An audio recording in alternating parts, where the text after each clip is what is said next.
Planet of the Spiders, the fifth serial of the 11th season of Doctor Who, first broadcast in 6 parts from the 4th of May to the 8th of June 1974. Now, this is technically a story I should have reviewed before. I think this was either the third or fourth classic story of Doctor Who that I got my hands on.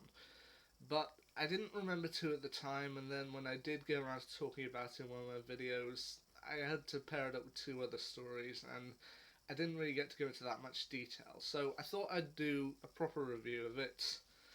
I may also do ones later down the line for the 10th Planet and the War Games, which were the other 2 stories. Now, this was a story that technically had to be created out of necessity. The original idea for the ending of season 11 was to have a final story with Roger Delgado's Master. They had used the Master in every story of season 8, and a few stories since then, and as a result of this, they began to feel that maybe we were using the Master a bit too much. So they essentially planned to have one final story with the Master and then effectively kill him off. Now, the story would have involved the revelation that the Doctor and the Master were either actually brothers or were 2 different versions of the same person, and would have eventually ended with Delgado's Master sacrificing himself to save the Doctor. Ideas that would later be recycled later down the line. However, in 1973, while filming the Tibetan miniseries La Cloche Tibetane, Roger Delgado was sadly killed in a car accident, as a result of which his final story was never filmed, meaning the last story he ended up appearing in Doctor Who was Frontier in Space. Now, as a result of this, and also the departure of companion Katie Manning, Jon Pertwee began to feel that maybe it's time I quit the show. There may have been a series of other factors, but the death of his friend, the departure of another actress, I kind of get why he thought maybe it's time to step down. So, in the place of the story, which was due to be called The Final Game, they created Planet of the Spiders. Now, this follows on from some of the events of previous Doctor Who stories, The Green Death and Invasion of the Dinosaurs. Now, Captain Mike Yates, played by Richard Franklin, has recently been dismissed from the unit due to his actions in the previous two stories I mentioned. As a result of this, he goes to essentially a retreat run by a Tibetan monk called Campo, where the people there can practice meditation and ultimately try and find themselves in. It's your typical kind of place you'd expect.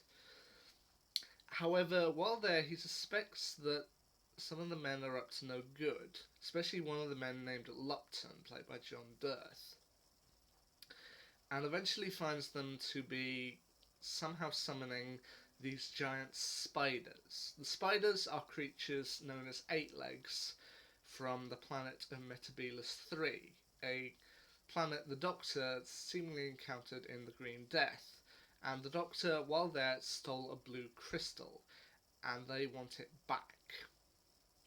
Obviously feeling like the men are up to no good, Mike ends up contacting Sarah Jane Smith, played by Elizabeth Sladen, and asking her to check it out, because if he goes straight to unit, they'll just think he's under duress, and that'll cause problems. Sarah Jane goes there, witnesses the spiders, and relays the information to the Doctor. And ultimately, everyone ends up on Metebelis 3, and it's a chase to try and get back, try and stop the spiders from getting the blue crystal, and ultimately using it to take over the universe. You get the idea. They are, of course, backed up in their affairs by members of units, including the Brigadier, once again played by Nicholas Courtney, and John Benton, played by John Levine. There is also a brief mention here of Sullivan, although he doesn't actually appear on screen. Like when the Doctor is having some time working with the crystal, the Brig is talking to him and the Doctor doesn't respond. He's like, send for Sullivan. The Doctor's gone weird. Now, of course, there are other people that they witness at the monastery. As I mentioned, there's Lupton and Campo. But the other 2 I care to mention, one is a kind of junior rabbit named Choji, played by Kevin Lindsay, who is eventually revealed. It's eventually revealed that Campo is actually a Time Lord and was sort of a mentor to the Doctor, and that Choji is, in a sense, a forced projection, and is in fact the Abbot's next regeneration, which is kind of pretty cool. And the other one I care to mention is Tommy, a handyman at the retreat, played by John Kane, who seemingly has learning disabilities, and is shown to have a kind of childlike innocence. But eventually, after being kind of present with the crystal for long periods of time, it starts to open up his mind, and even though he retains his innocence, he does actually start to learn more and more and more, which is kind of nice to see. I mean, this is one of those stories that shows that towards the end, they did actually start to develop quite a good budget. I mean, the climax of part 2, I believe it is, features the Doctor, Lupton, and the Brigadier in a kind of three-way chase with the Doctor in a microlight, Lupton in a hover car, and the Brig, Benton, and Sarah Jane in Bessie, which it's mad to watch, but it's great fun. I will admit this isn't actually a perfect story. There are certain elements that I kind of felt were a bit rushed. For example, towards the start of the story, the Doctor and the Brigadier recruit the help of a man who they believe to be an ESP named Professor Clegg. And Clegg is only really around very shortly. I mean, they do some good stuff with him at the beginning, kind of showing his ESP ability and even giving him the crystal, which does actually prove to he is able to tell a lot from it. But he's killed off fairly quickly, and I just felt you could have done more with this guy. But it ultimately leads to the moment at the end of part 6 where the Doctor has to return the crystal to Metebelis 3, and due to the kind of giant spider not really understanding how much power it truly has, it ends up killing her and essentially poisoning the Doctor with a massive burst of radiation, causing him to return to Earth physically weaker and eventually collapse to the floor in front of the Brigadier and Sarah Jane. At which point, the new abbot, Choji, suddenly shows a force projection to her and says, "Look, it's alright. I'll give the cells a little push and he will regenerate. He'll be a new man." Literally, of course he will look quite different. Not again.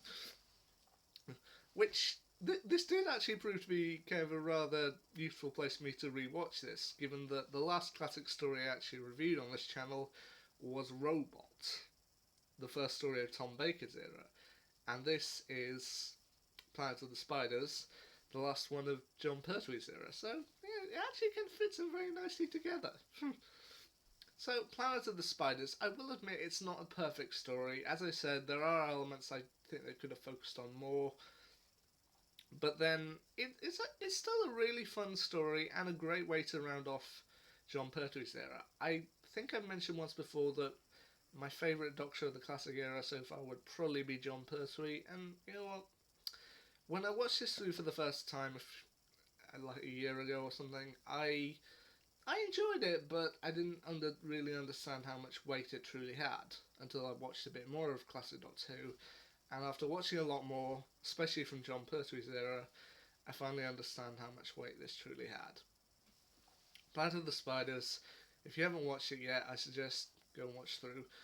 Also, I know it was very sad that Roger Delgado died, but if they had actually followed through on the plan, then that probably would have been the last appearance of the Master, and we wouldn't have got some of the later incarnations, such as Anthony Ainley, Derek Jacobi, Eric Roberts, John Sim, Michelle Gomez, Sacha Dhawan. I admit it was very sad that Roger Delgado died, but at the same time, if they had followed through on the story, we wouldn't have got some of the later incarnations of the Master and realised how much fun he could be. So, I admit it was sad Delgado died, but if he hadn't, we might not have got there. But we got Planet of the Spiders in its place. You know what? Still a fun ride. Anyway, I'll upload another one when I do a video on the 10th planet of the War Games, but until then, see ya.